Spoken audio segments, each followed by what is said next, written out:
and 3 and 4. Any more? Move on. 2. Good. 3 and 4. Go move. My name is Louie, and I create devised theater.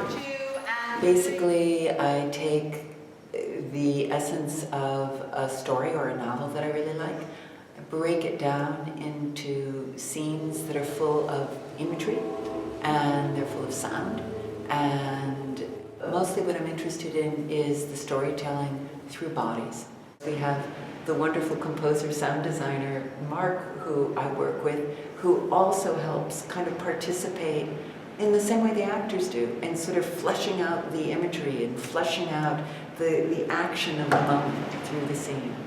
Well, it's controlling and helping to buttress the story and the plot and the setting, and specifically with work like this where you're developing the music and the sound effects right along with the movement and the action and rehearsal.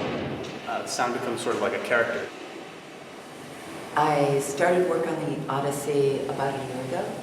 It's a fabulous adventure story that basically is a series of little adventures. I'll use usually a very small group of actors and have 6 or 7 actors play the 100 characters in the novel and the architecture and the forces of nature. So that's what I came to do with the academia, knowing we already had kind of a rubric that would work, and at the same time we had all these new things we needed to flesh out with these physical actors. And it's always different with a different set of actors when you're working in such a collaborative manner, which is the great joy of what we do.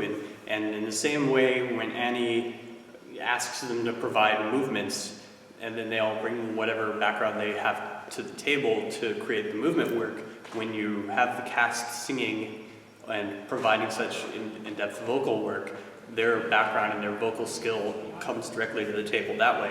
I think it makes you responsible as a performer to flesh out imagery, so that your responsibility is to say, I am now part of a field that Odysseus is running through.